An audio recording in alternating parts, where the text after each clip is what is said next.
So welcome to the Career Talk, ma'am. So we'll be discussing industrial and organizational psychology today. So the very first question, ma'am, the most basic one. Can you please just introduce yourself and tell us more about yourself as a professional and as a person? Okay, all right. Well, my name is Sakshi, and I'm a life and performance coach and a soft and behavioral skills trainer. I'm a certified master facilitator. This is more about my profession, and I've been in the field of learning and development for almost a decade now. And I started my journey here in India after doing my master's in psychology. And I started my journey with a company called Alcatel-Lucent. I don't know if you're aware of it, but it was quite a home run for me when I started my job. It was a big brand at that time. I think the name still is. And then I kind of moved to Dubai. So majority of my work experience is in corporate, and it has been in UAE, Dubai to be specific. And yeah, I've started off as HR generalist and then moved into learning and development. And as now, since then I've been in the field of learning and development, training and coaching individuals and professionals, both. Yes, ma'am. So ma'am, what intrigued you into taking this profession?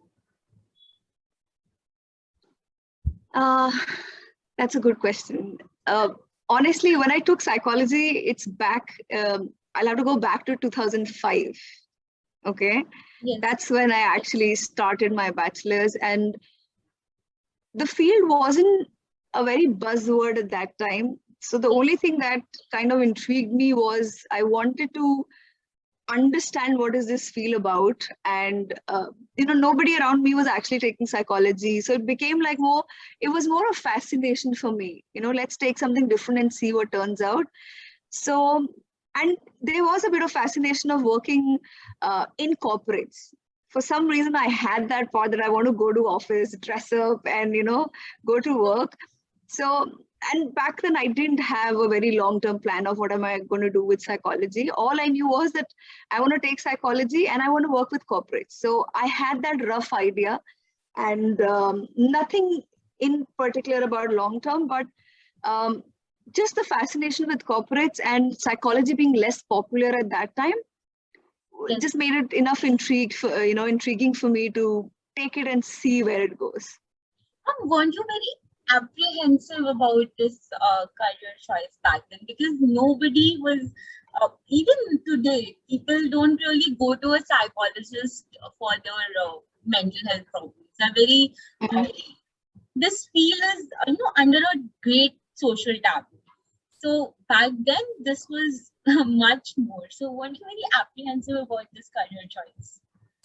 Well, a good question and a good thought process around it, because I remember taking psychology and then, friends teasing me, family members teasing me about, she's mad, she's this and that, because again, that's all we thought about psychology, right? Yes. Unfortunately. So it was a bit like that at that moment, and unfortunately, but we have come a long way. Thankfully, we've come a long way, and pandemic has again, I think it has kind of pulled us towards understanding that we don't exist without mental health. Yes. So thankfully the things have changed, but at that time, yes, it was a bit different. I had to go through my own, questions of, is it just this? Have I got myself into something that, I should have thought about twice? What am I going to do? There were questions around it, because like you rightly, listened to when I said it was less popular at that time, relatively. And, but yeah, we have come a long way. But at that time, it was a bit tricky for us, and especially because I took organizational, it was all the more trickier, because hardly anyone actually took organizational, because maximum people went for counseling, therapy, child psychology. So organizational was literally, I remember my batch was 5 to 6 people. So it was all the more challenging because we were a very small population, and we didn't know what's forward for us. So, ma'am, was it so that in the initial times of your career, you got very less clients or something? Like people who are generally involved into corporate jobs, they're very busy with the work profile, and they do not really have the time to go and talk about their feelings. And back then, the workload was much more, and people were not really aware about all of this. See, since I did my majors in organizational behavior, I Yes. directly went into HR. So I never actually went through the whole cycle of clients or anything. So I never had my official one-to-ones because I didn't go that side. For me, it was more about, yes, in organizations, you do have those conversations, but I was not a licensed therapist or a practitioner, to go that route. And because I started my career as HR, Yes, ma'am. so my work was a lot different, and hence, the start was very, very different to what you mentioned. Yes. So, ma'am, can you please explain us more about this organizational psychology, the eligibility criteria, and the education profile that we need to have in order to Mhm. So, in the most easiest manner, organizational psychology is about you're using the knowledge, the principles, the techniques that you learn in psychology, and you're using it in a context where people are working together for a collective vision, but for a profitable business. So it's a workplace, it's a business context. Yes. And organizational psychologist is basically somebody who's trying to understand how business work and how people function in that context. Yes. Example, what drives people, what motivates people, what makes them angry, what frustrates them, what inspires them. Yes. Just so that we can create more engaging and productive workplace. Because at the end of the day, if it's not engaging enough, even if people are working, sooner or later they're going to give up, they're going to resign. Yes. They're going to leave. So how do we make it a lot more engaging so that people find their job meaningful?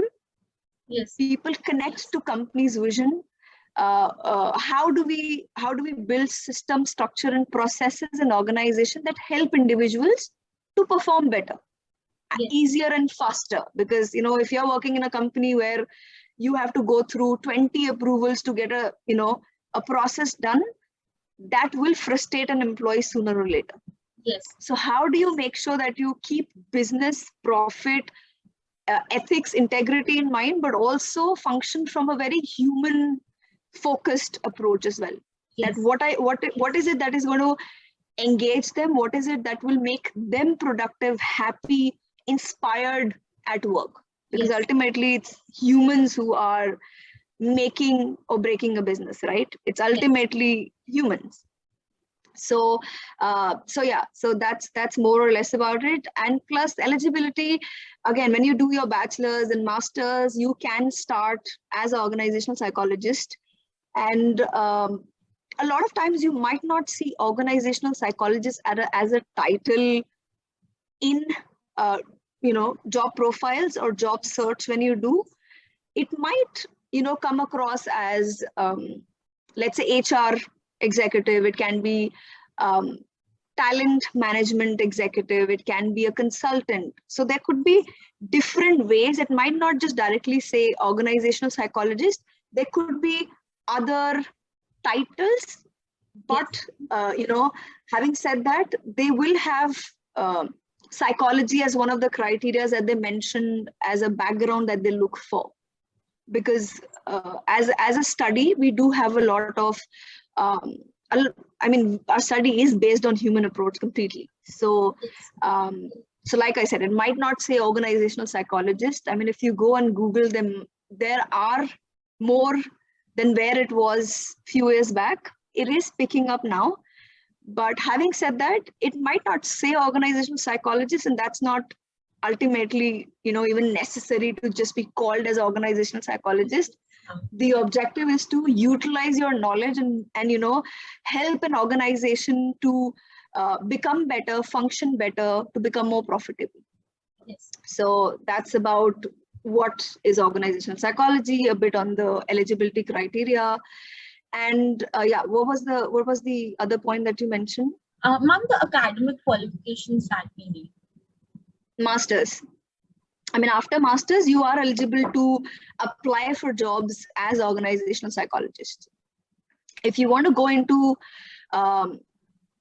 teaching and academics and all those, then PhD obviously will be an additional, qualification, and there might be more.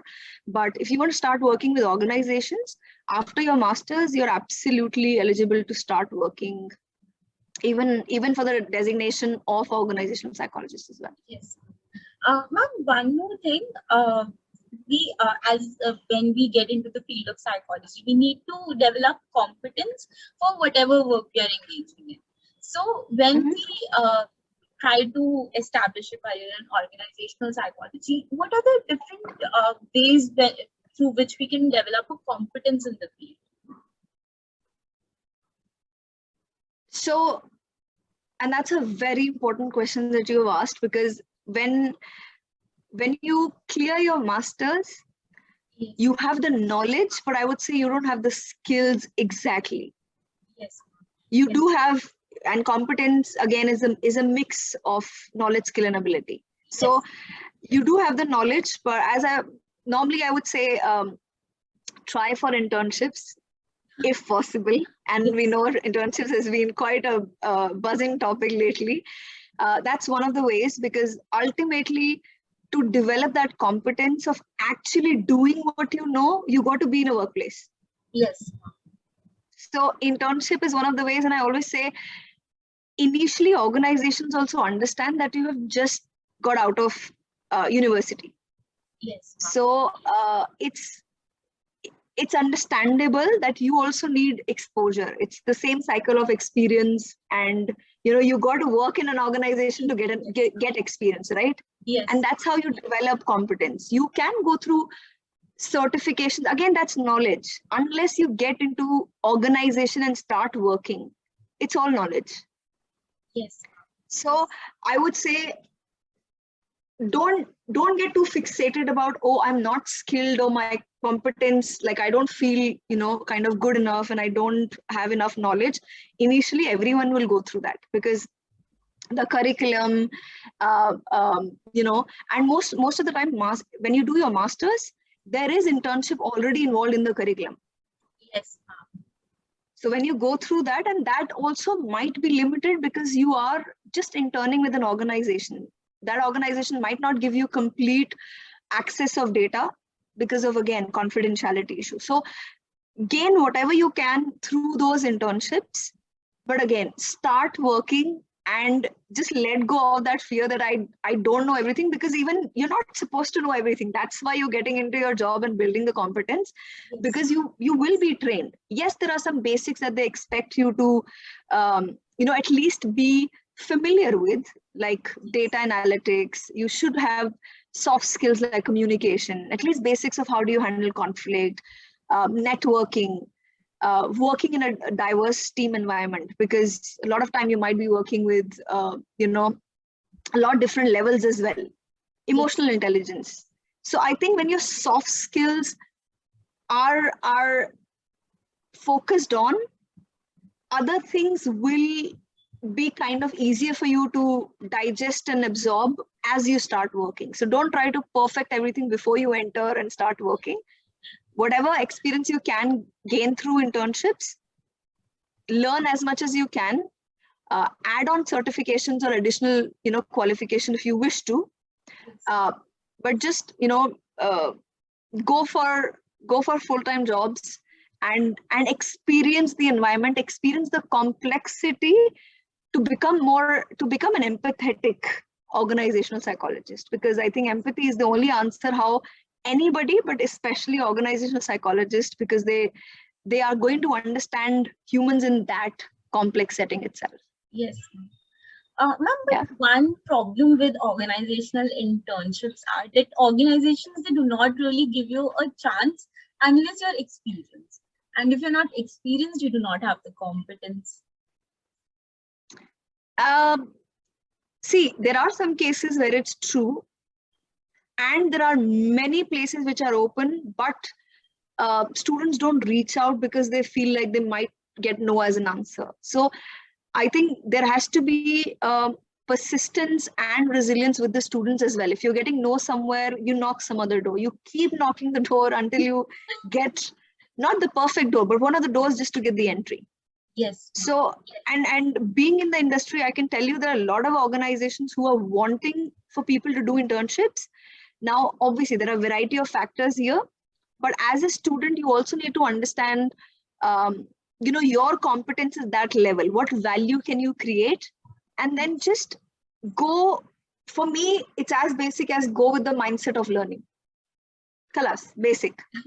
Yes. Go with a growth mindset, grow with the learning aspect, and then gain experience, and then other portions get sorted. I mean, join an organization, show what you got, and I'm very sure organizations are also understanding, and they also kind of are looking for great talent. So all I can say is there are opportunities, many opportunities, but one needs to keep knocking the door. Yes. Because it might not appear just very straightforward way, and I hear you on that. Yes, ma'am. So, ma'am, another thing, do we have a licensing criteria for this organizational psychology as well? Unfortunately, in India, after masters, you can straight away kind of go. We don't have a central body that kind of runs it. Yes. So when you're done with your masters, you're entitled to use a designation. So there's no exact licensing that's involved. It just purely, once you have the degree, you're good to go.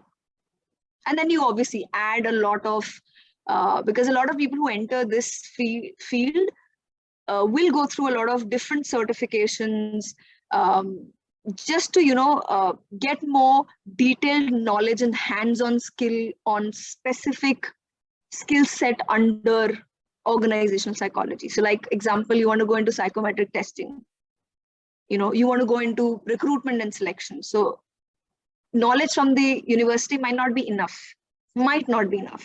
So you'll go through another certification, get your hands on completely on that skill set, and then you'll be gradually seen as an expert because you've gained enough knowledge, worked in the field, and you're good to go. But in terms of licensing, like I said, there's no central body to it yet. Yes. Ma'am, one thing that I wanted to ask was that as you stated, the psychometric testing. So almost all the organizations who are recruiting the students from the universities, they go through the process of psychometric testing. So what are the skills or the psychological traits that are being tested most commonly by all the organizations? See, initially, not even going into testing, but initially, all they're looking for is, do you have enough emotional intelligence? And just a part of it, how is your self-awareness working? What are your communication skills? Critical thinking? Definitely data analysis in one way or the other, because one as organizational psychologist as a field demands to work with data. Yes. And when you start working with organizations, data will get into picture sooner or later. Yes. So that would be one of the factors. And then definitely your outlook and attitude initially, because I think that makes a huge difference. I think these are some primarily, whether it's through testing or not. I think initially they're looking at what I said about critical thinking, analytical thinking, data analysis, emotional intelligence, communication skills for sure, because at the end of the day, you're going to be that's the core, and that's the only medium you're going to be working with people. So communication skills is definitely one thing, whichever way, whether through testing and interview or whichever way, it will be expected and tested one or the other way.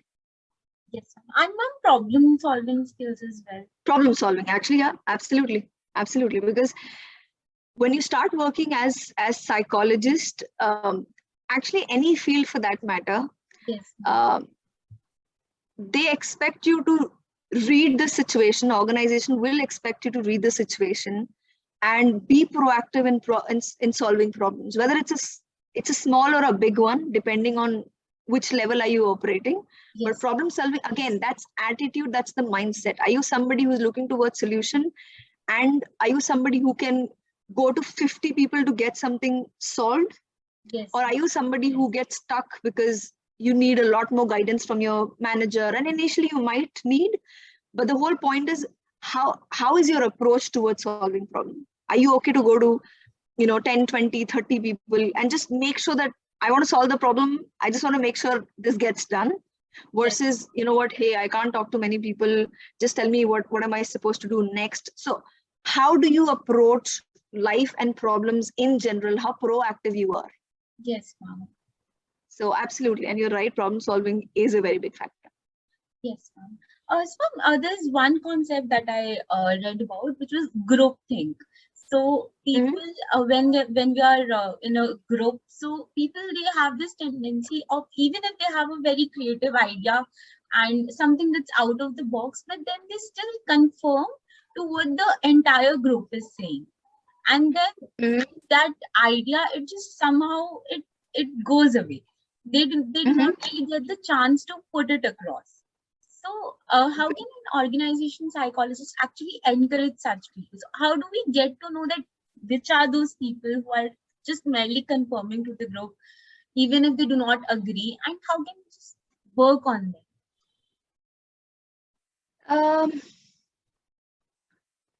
See, one of the ways is you assign, if you get to know there are some people who always agree to what the group says. Yes. Okay, if there are certain, you tell them that you're going to play as devil's advocate for discussion. So let them proactively be assigned as devil's advocate so that they look for reasons that do not agree with the idea. Yes. Okay. For me, if I was in that situation, I would just facilitate with more questions.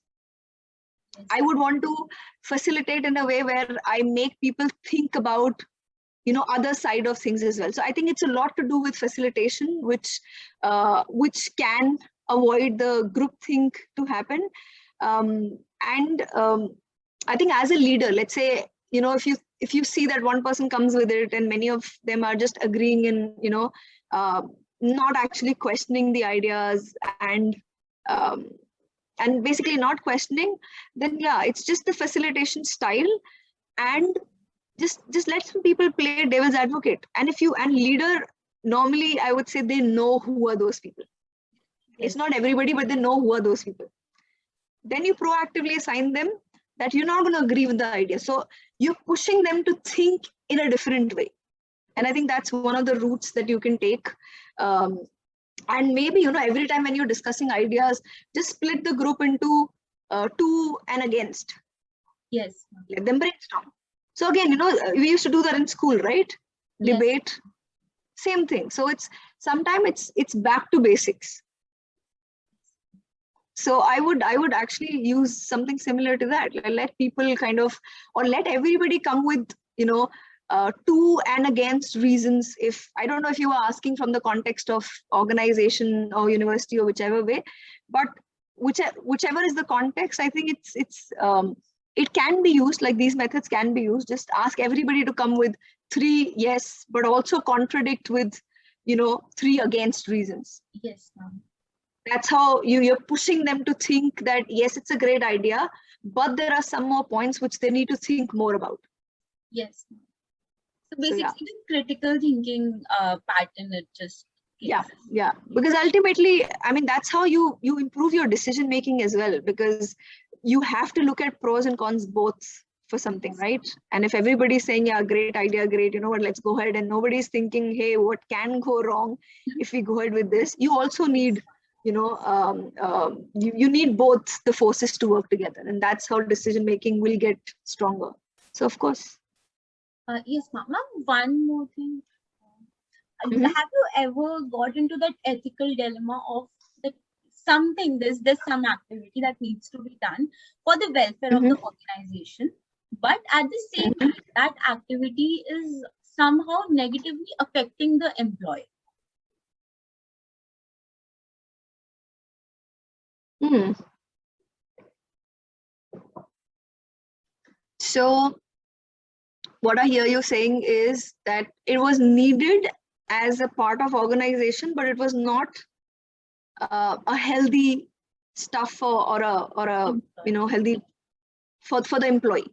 Yes, ma'am. Basically, ma'am, I have seen this pattern in the people who are working in the sales department. So they are pushed by Mhm. the managers to make out as much revenue as they can, and it takes a Mhm. toll on the mental health of those employees. But at the same Okay. time, it's important for the organization and the managers. They are just merely doing their jobs. So Um, it's actually a very nice question, and I see where it's coming from. I think it's again, it's a there's no right answer towards it. Yes, there is a limit for that, and that's why you set objectives and goals, and um, you kind of you do push your employees, because again we know that if you're not pushed, then we can become complacent just the next day. So I get the point, but also um, I mean, I've not luckily I've not gone through that level, because I think a lot of us build resilience on the way that we do start, where we feel pushed initially, yes, but later on it's not that you don't feel pushed, you learn to handle more work, yes, ma'am. and you learn to balance your mind health, um, and everything to go towards that. But I'm still very conscious of the question that you asked, because yes, it does happen Yes, that you're kind of over pushing people to a limit where they are like, you know what, we can't take it anymore. And that's where I think um,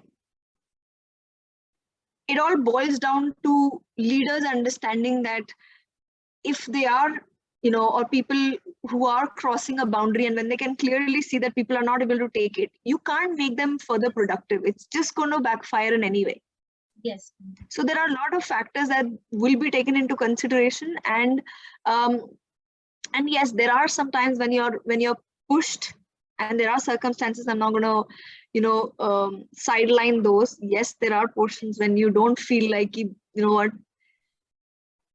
where this is what I can do, and I can't go anywhere beyond. And especially in this time, we can totally imagine. You've taken example of sales, and I do think about same at times. I mean, when I get call from credit card, bank, and all that, and when we clearly say no to those calls, but people also sign up for those jobs. yes, ma'am. So again, see, everybody, and even organizations for that matter, they also learn through experience. Sometimes you push and then you learn that, okay, this is the boundary, but you only understand the boundary by sometimes pushing it. So luckily I didn't have to face, and even if I faced, like I said initially, I would have felt bad because my own capacity was low. Yes, ma'am. It's just the sheer factor that I was so used to living a life in a certain way in university. When you enter an organization, there's a different pressure that comes, because you know it's a different complex setting that you're working in. So Yes, ma'am. I think more organizations are becoming conscious of the fact, and this is where I think psychology and organizational psychologists and people from our field have got a good role to play in that. How do we balance business and employee well-being and mental health? Yes, ma'am. Because ultimately business has to make profits to pay us salaries. Yes, ma'am. And also, how do we push, or how do we build in more resilience, and how do we improve the performance Yes, ma'am. of individuals so that both are aligned and we're working towards organization. Yes, So it's a very, we're all still learning to balance that, because sometimes you organization leaders, even us, we will go off balance trying to do too much, but then we learn, okay, that's the borderline, that's the capacity, let's not go beyond that. So Yes. it does take a lot of trials and error for organizations to also learn where to build boundaries as well. So it does happen. I'm not taking that away. And sooner or later, people understand that that probably might not be the right way, because if you were looking to retain your employees for longer, you need to understand their psychology, help them, manage work better and improve their performance so that they're able to handle that kind of pressure as well. Yes. Which brings in more of in-house psychologists, in-house counselors, because there's so much of stress. They need to speak to people. There are other practices that organizations can do to balance that. Again, Yes. That's another approach to improve their performance. So while the organizations are working towards bigger goals, there's also that a lot of things that they can do for employees just to balance that approach. Correct? Yes. So there was there's another field, sociology, which deals with similar things for an organization and the employees. And then there's organizational psychology. So what's the line of difference between the two? Again, the setting is different. So again, you're using you're using the knowledge of sociology, you said, right? Yes, ma'am. So see, you're using that knowledge in organizations as well, because again, it's the people and how they function together.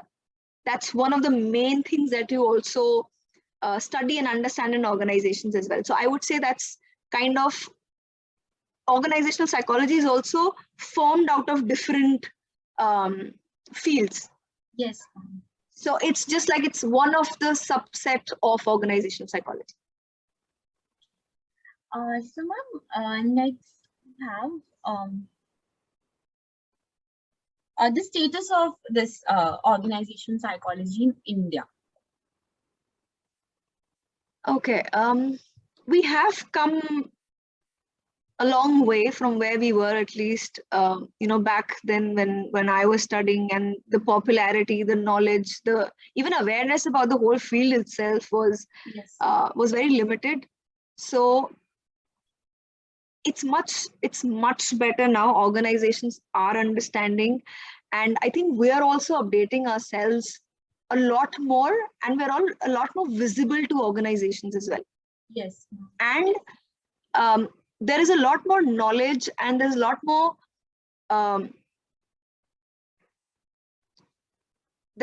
awareness, there are a lot more new concepts, there are a lot more certifications, there are a lot more avenues basically to even upskill ourselves. Yes, ma'am. So I think actually this is something I believe it's going to pick up. It is already picking up. It is going to pick up in future as well, and courtesy this pandemic has clearly shown that let's not be reactive, let's be proactive, because if we have mind, we have mental health. So we can't really ignore those factors. And also not just mental health, but the overall setting. We are spending majority of our day at work. Yes. Whether we are at home, we're still working for majority of portions. So I believe the scope is increasing, and it's going to be much better down the line. So I always say that when I started off, there was a lot of skepticism. Honestly, I feel this is something which will be much needed in coming times. So I always, when students come to me and ask, should we take it? Again, choice is yours, but I would say this is something that will be the need of the hour. And not just the mental health is one part of it, but having to develop, like I said, engaging and how to make working environment more human friendly, something that inspires us, something that makes us feel like, wow, we're doing some meaningful work. We come to work and we feel happy. Not like I work for 9 hours, go back home and I'm literally crying my lungs out. So there will be more demand. There will be for sure more, and the way things are getting more, economy is getting more complex, more volatile, more ambiguous. People are going to feel more uncertain. They will need a lot of support.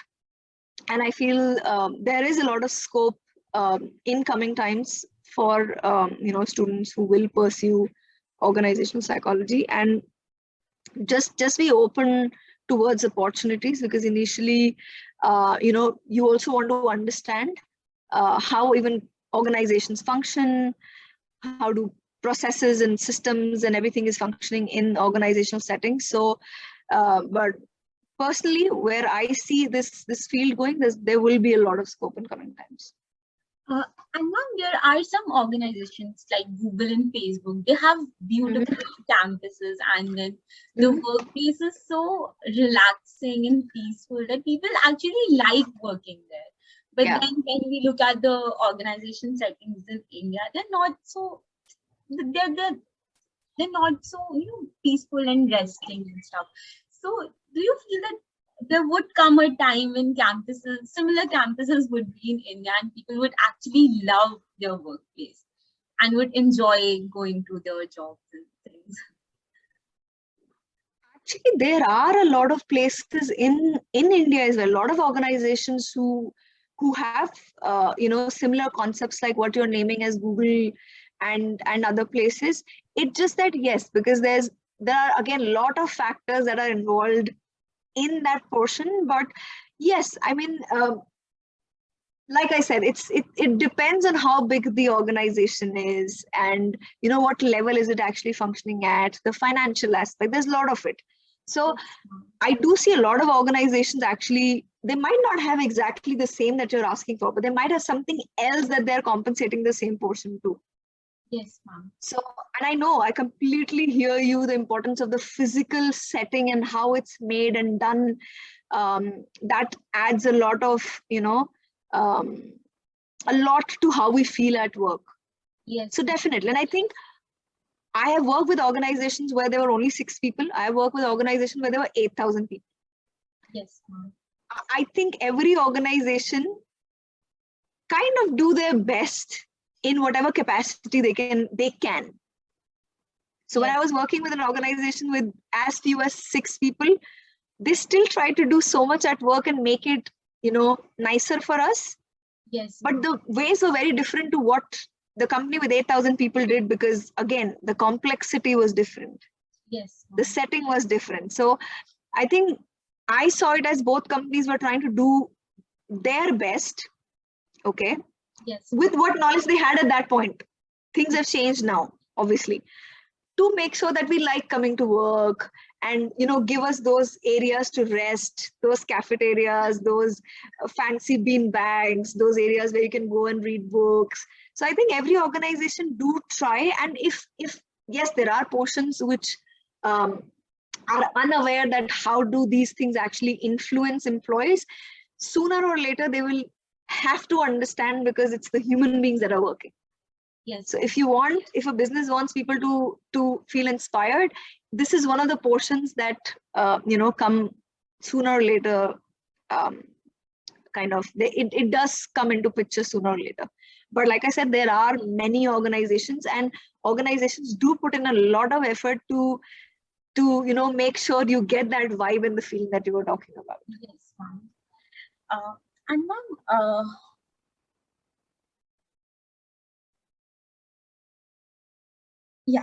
ma'am, what would you say to the students who are making their way into the world right now?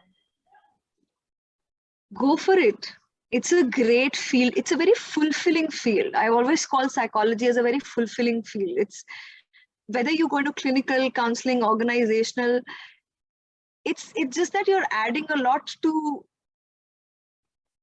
human capacity and potential. So if you're working with organizations, I mean, how nice it is that you're actually working to make sure that people become more productive, people are happy at their places, people find their jobs meaningful, people connect to the vision of organizations. So I would say, I mean,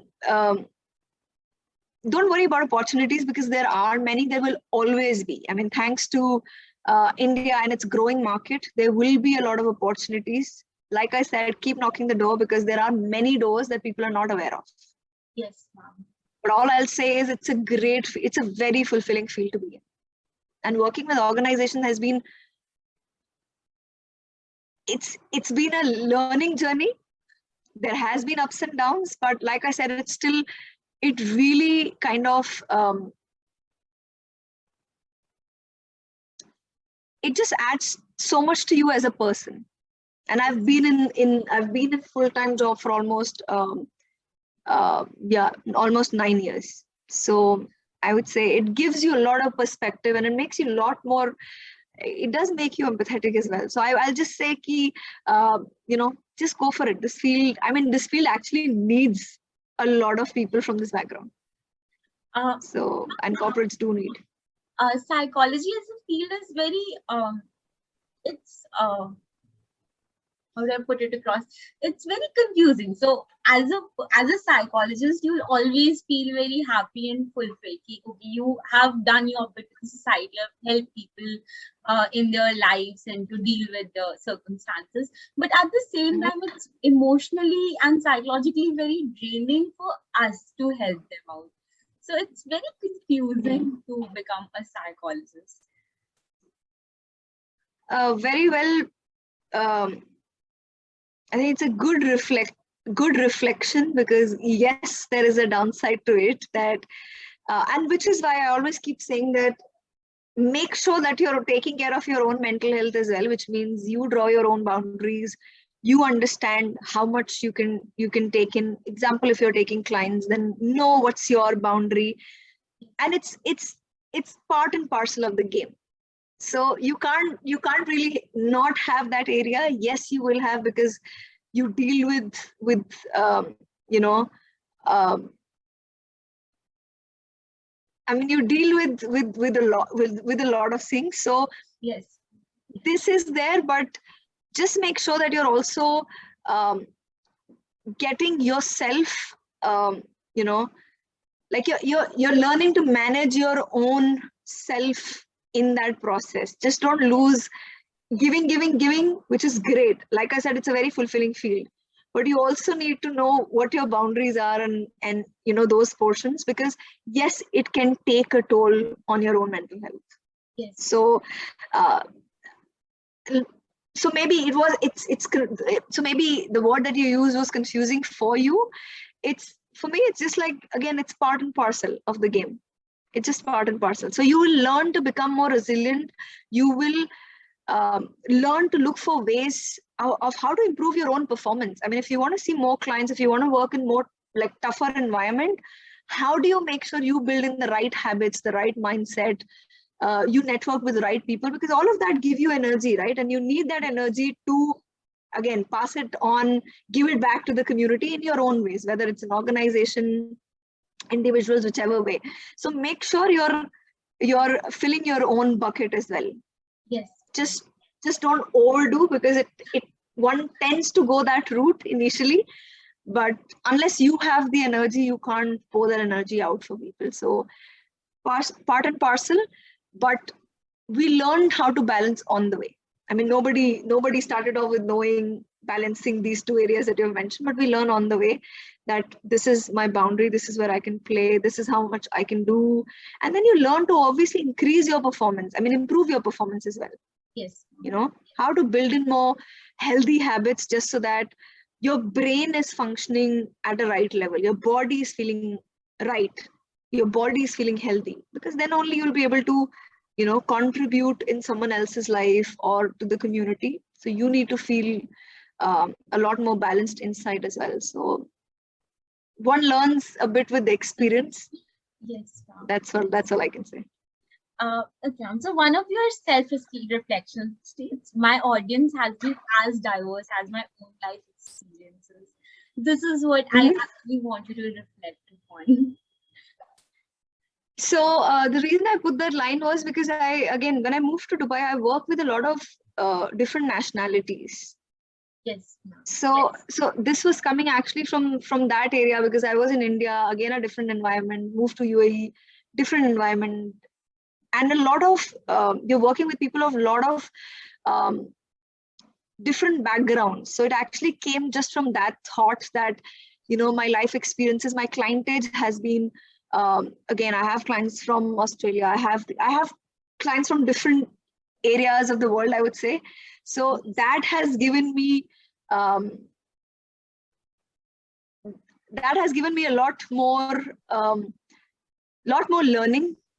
Yes. And yeah, and that's where it came from, basically, that handling diversity has actually been a game changer for me. I mean, it's very fascinating to work with people from different backgrounds, people from different countries, learn their way of thinking, communicating, and becoming flexible in that process is something that I totally enjoyed.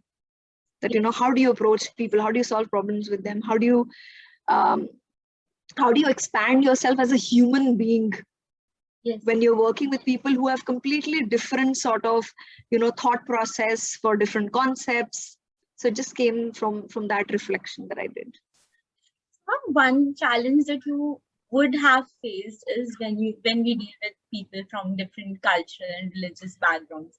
They have their own thought processes, and the way they look at the things are very different from the way we look at things. And then there's a certain kind of conflict. So how did you pass it?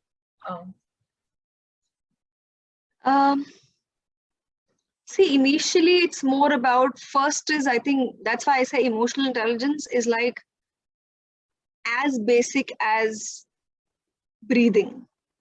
It has to be understood. So for me, it was most like, okay, let me understand, my own emotions, my own triggers, because, just to give you an example, one of my friends in Dubai lost her husband, and the way we handled that situation versus somebody else from a different culture handle was completely different. Yes. Now, for 1 second, you do feel like, shouldn't have done that. But then again, that self-awareness, self-talk comes into picture that, hey, you know what, that's your culture. Yes. Somebody else who has never been in that situation would probably, not even know how to handle. We have got a very different culture. So you do get in conflict, but I think empathy is answer for a lot of questions here. And then, just approach a situation with a win-win mindset. Then how do we make sure that we both first even understand? Because a lot of time conflicts happen, people don't even know what's the purpose of the conversation. Why are we even fighting at the first place? Yes. And when you come from a space that I am right, now that ego can sometimes, mess up things. So again, your self-awareness and work on yourself and look at what are we trying to achieve here as a team or as individuals. My first goal is, what are we trying to achieve here? What is the purpose? The purpose is not you and me. What is the purpose here? Let's try to serve that. Yes. And then approach that conversation, because a lot of time, a lot of things can trigger you, and then wrong words, the tonality, and things can go wrong. But main is that awareness in that moment is so necessary, and it comes with practice, that hold on, what's happening? Is my ego playing? Is my self-respect playing? Is me being confused about what are we trying to talk about playing a role? What exactly is playing the role? Am I feeling lesser in a situation? So it's, again, self-reflection, self-awareness, self-talk, having direct and polite and compassionate communication at that moment is so necessary. Yes. I mean, conflicts doesn't mean that, we have to be rough towards each other because we don't agree on something. Yes. That's a portion where I try to understand you more, or you better, and same for you as well. Yes. So self-awareness, a lot of empathy, asking questions, just making sure you keep the whole purpose in mind when you are in conflict. What are we trying to achieve out of, that conversation or that situation? I think that is so much important. That awareness of the purpose is very important at that moment. Yes. Yeah. That would be all from my side now. Thank you. Yeah. Yes. Great. Thank you so much. Thank you so much. Should I just stop the recording?